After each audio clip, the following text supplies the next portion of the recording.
Good morning বন্ধুরা, কেমন আছো তোমরা সবাই? সুকন্যা সংসার একটা নতুন ব্লগে তোমাদের সবাইকে স্বাগত জানাই। তো দেখো, সকাল সকাল আমি উঠে চলে এসেছি রান্নাঘরে। রান্না বান্না করবো, তাই সব জোগাড় করছি। আর এত গরম পড়েছে, এই সকাল 8টাতেই আমি ঘেমে নিয়ে চান করে গেছি। তো দেখো, আমি রান্নাঘরে এসে সকাল সকাল চা বসিয়েছি, একটু দুধ চা করছি। আমি দুধ চা খেতে এত ভালোবাসি যে যখন দুধ চাটা খাই, চায়ের পরিমাণ খাওয়াটা বেশি হয়ে যায়। 2 কাপ 3 কাপও হয়ে যেতে পারে, কোনো ঠিক ঠিকানা নেই। এত ভালোবাসি খেতে। তো চলো, চা হয়ে গেছে। আর কাল রাতে বানিয়েছিলাম লুচি আর আলুর দম, তো সেটা একটু ছিল দুটো, তো সেটাই আমি করে নিলাম, একবারে খেয়ে নিলাম। একবারে কাজটা মিটিয়েই দিয়েছি আর কি। এই 8:30 9টার মধ্যেই আমার খাওয়া দাওয়া হয়ে যায়। তো একবারে খেয়ে নিয়েছি, সকালের চা আর টিফিন একসঙ্গে খেয়ে দিয়ে এসে গেছি রান্নাঘরে। এসেছি ভাত বসিয়েছি, আর এদিকে করলা আলু ভাজা, আর রান্না করব পটল ফুলকপি আলু এসব দিয়ে একটা তরকারি আর বেগুন ভাজা।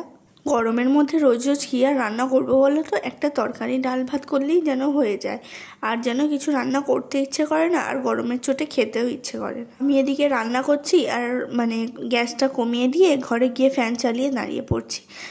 এত গরম লাগছে, এখন মনে হচ্ছে যে ঘরে না ফ্যান লাগিয়ে যেন রান্নাঘরে একটা ফ্যান লাগালে ভালো হতো। তো কী আর করা যাবে, এই গরমের মধ্যেই সব কিছু করতে হবে। আমরা মেয়েরা যারা ঘর সংসার সামলাই, তারা তো ঘরেই রোদেরতে আর এই গ্যাসের আগুনে বা উনুনের আগুনের সামনে রান্না করি, এখানে গরম লাগে। আমাদের মতো কত মানুষ রয়েছে, পুরুষ মানুষ যারা বাইরে কাজ করে, তাদেরও কত কষ্ট। তো এই ছেলে মেয়েদের এই তর্কাতর্কির খাতিরে ছেলে মেয়ে দুজনেরই যুদ্ধটা কিন্তু একই, কেউ ঘরে যুদ্ধ করে, কেউ বাইরে যুদ্ধ করে। আমাদের সাথে গল্প করতে করতে আমার রান্না তো হয়েই গেছে, ডাল বেগুন ভাজা, এদিকে তরকারি করলা আলু ভাজা। তরকারিটা এখন বাকি আছে, তরকারিটাও চলো আস্তে আস্তে করে নিই। এত গরম করছে যে বারবার ফ্রিজ থেকে জল বার করে খাচ্ছি আর রান্না করছি। কি পরিমাণে যে গরম করছে কি আর বলবো, মনে হচ্ছে কতক্ষণে রান্নাটা মিটিয়ে ফেলবো, সেটাই ভালো হবে। আর রান্নাটা করছি একটু তাড়াহুড়োও আছে, আমি একটু রয়ে বসেই রান্না করি, কিন্তু আজকে তাড়াতাড়ি করে নিচ্ছি। 2-3টে সেলাই আছে, তো সেই সেলাইগুলো কমপ্লিট করে দিতে হবে। তো সেই সেলাইগুলো করবো বলে আরও তাড়াতাড়ি আমি রান্নাটা করে নিচ্ছি। কথাতেই আছে, মেয়েদের কোনো বাড়ি হয় না। তার কারণেই মেয়েরা একটু বড় হলেই দেখবে হাজার হাজার প্রশ্ন। নিজের বাড়িতে মেয়ে কী করছে সেটা অনেকে দেখে না, সামনের বাড়ির বা পাড়ার মেয়েরা কী করছে সেটাই সবাই দেখে। যেমন দেখো, কোনো মেয়ে যদি রোগা থাকে, তখন তাকে বলা হয় যে তুমি বিয়ে করে নাও। তার বাড়ির লোককে বলা হয় যে মেয়ের বিয়ে দিয়ে দাও, মেয়ে ঠিক পরে জল শ্বাস বদলে হাওয়া বাতাস বদলে মোটা হয়ে যাবে। আবার কোনো মেয়ে যদি মোটা থাকে, তখন তাকে বলে যে বিয়ে দিয়ে দাও, দেখবে সংসারের চাপে রোগা হয়ে যাবে। কোনো মেয়ে যদি বেশি পড়াশোনা করে, তাকে আবার এটাও শুনতে হয় যে বেশি পড়াশোনা করে কি করবি, শ্বশুরবাড়ি গিয়ে তো সেই খুন্তি হাতাই নাড়বি। আবার কেউ যদি পড়াশোনায় না ভালো হয়, তাহলে তো হয়েই গেল, বিয়ে দিয়ে দাও, মেয়েকে পড়াশোনা করিয়ে টাকা পয়সা কেন নষ্ট করছো, তার থেকে সেই টাকা পয়সা জমিয়ে বিয়ে দিয়ে দাও। আবার কোনো বাড়িতে হয়তো মেয়ের ঠাকুমা দাদু দিদা দাদু বা মা বাবা অসুস্থ, তখন তাকে এটাও শুনতে হয় যে তুমি বিয়ে করে নাও, তাহলে তোমার মা বাবা বা অমুক তোমার বিয়েটা দেখে যেতে পারবেন। এবং বাড়ির লোককেও তাই বলা হয়।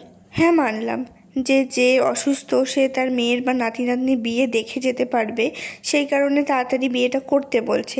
কিন্তু সে তো দেখে বগানেলা পার হয়ে যাবে না, সে তো পটল তুলে ফেলবে। কিন্তু যে আছে তাকে ওইটুকু বয়সে বিয়ে দিয়ে বা তার অমতে বিয়ে দিয়ে সে কি ঠিক মতো সংসারটা করতে পারবে? আপনারা যারা বলেন যে মেয়েদের তাড়াতাড়ি বিয়ে দিয়ে দিন, বিয়েটাই সব সমস্যার সমাধান, আপনারাও একটু নিজে ভেবে দেখুন তো, আপনাদের সঙ্গেও তো ঠিক তাই হয়েছে। অনেক ছোট বয়সে বা আপনাদের অমতে বিয়ে দেওয়া হয়েছে, সেইগুলোরই রিভেঞ্জ নিচ্ছেন এখন আর কি। বাড়ির কারোর অসুস্থতা বা মেয়ের কোনো রকম খুঁতের দিকটাই সবসময় বিয়ের করলেই যে সব কিছু ঠিকঠাক হয়ে যাবে এরকম কোনো ব্যাপার নেই। তাকে তার মতো করে বাঁচতে দিন। আপনি তো আপনার জীবনে ঠিকঠাক রয়েছেন, তাকেও তার জীবনটা তো বাঁচার উপভোগ করার স্বাধীনতা রয়েছে, তো সেটাই তাকে করতে দিন। সব সমস্যার সমাধান তো আর বিয়েতে হয় না।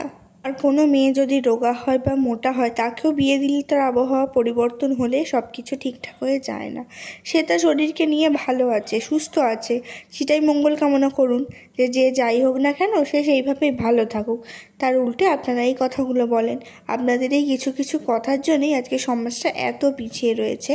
আপনাদের এসব কথা শুনে কত মেয়েরা ভুল সিদ্ধান্ত নেয়, ভাবে যে হ্যাঁ ওনারা বয়সে বড়, ওনারাই ঠিক করছেন, ঠিক বলছেন, তাই মেয়েরা না ভেবে চিন্তেই বাড়ির লোকের কথায় বিয়ে করে নেয়। তাতে কি হয়, আপনারা তো যেমনটা ছিলেন তেমনটাই থাকেন। ওই মেয়েটা ভুল সিদ্ধান্ত নিয়ে ছোটোবেলাতেই বিয়ে করে তার পুরো জীবনটা সংসারের মধ্যে ঢুকিয়ে দেয়, না কোনো কিছু তার স্বাদ পূরণ হয় না কিছু। তাই মেয়েরা যে যেমনভাবে বাঁচতে চাও তেমনভাবেই বাঁচো, কারোর কথা কোনো কানেও নিও না, মাথাতেও নিও না। যতদিন পড়াশোনা করার ইচ্ছা, চাকরি করার ইচ্ছা, ঘোরা বেড়ানোর সব শখ স্বাদ পূরণ করে নাও, তারপর নিজের যখন ইচ্ছা হয় নিজে কাউকে বেছে নিয়ে বিয়ে করে নাও। কারণ দিন শেষে তোমাকেই ভালো থাকতে হবে, অন্য কেউ এসে তোমায় ভালো থাকিয়ে দিয়ে যাবে না। তুমি জীবনে যাকে পছন্দ করবে তাকে নিয়েই থাকবে এবং তুমি হ্যাপি থাকবে। সবাই দূর থেকে হাউহুই করবে বা খুব ভালোই করবে, কেউ এসে তোমায় ভালোও থাকবে না, ভালো রাখিয়েও দেবে না, বা কিছু হলে কেউ দেখতেও আসবে না। তোমাকে নিজেকে নিয়ে থাকতে হবে, চলতে হবে। তাই নিজের যেমনটা ইচ্ছা তেমনটা করেই নিজের জীবনটা কাটাও। দেশ যতই উন্নতি করুক, যত মেয়েরাই নানান জায়গায় চাকরি করুক, বড় বড় কাজ করুক, ততই মেয়েদের যেন অনেক দিকেই এরকম অনেক ছোট কথা শুনতে হয়। তবে এটা কিন্তু মেয়েদের দোষ না, এটা সমাজের দোষ। অনেক আগে থেকেই এই যেগুলো চলে আসছে, আর সেই অন্ধবিশ্বাসগুলো নিয়েই মানুষ আজও বসে আছে, মেয়েদের পিছনে কাঠি করছে। সব আজে বাজে কথাগুলোকে কানে নিলেই তোমার জীবন নষ্ট, আর না কানে নিলেই তোমার জীবনটা খুবই সুন্দর। আর আমি দেখো রান্নাবান্না করে এসে সেলাইগুলোও হয়ে গেছে। এটা একটা পর্দা অনেকটা বড় হচ্ছিল, মেঝেই লুটাচ্ছিল, তাই আমাকে এটা সেলাই করতে দিয়েছে বৌদি, আর সেটাই সেলাই করলাম। আর তারপর আরও একটা বৌদির নাইটি সেলাই করতে দিয়েছিল, তো একবারে যখন করলাম দুটো সেলাই একসঙ্গে বসে করে নিলাম, আর তারপর স্নান খাওয়া করে রেস্ট নিতে চলে গেছিলাম। রান্নাবান্না হয়ে গেলেই তো আর সব কাজ হয়ে যায় না, আরও তো ঘরের কাজ থাকে। তো সকাল সকাল উঠে ঘরগুলো সব পরিষ্কার করে নিয়েছিলাম, তারপরেই রান্না করলাম। আর এখন সেলাই টেলাই করে রান্নার যে বাসনগুলো হয়েছে সেগুলো পরিষ্কার করে স্নান করে নেবো। এত গরম লাগছে যে কিছু বলার নয়। তো চলো আজকের ভিডিওটা আমি আর বেশি বাড়াচ্ছি না, এখানেই শেষ করছি। সবাই ভালো থেকো আর গরমে সুস্থ থেকো। টাটা।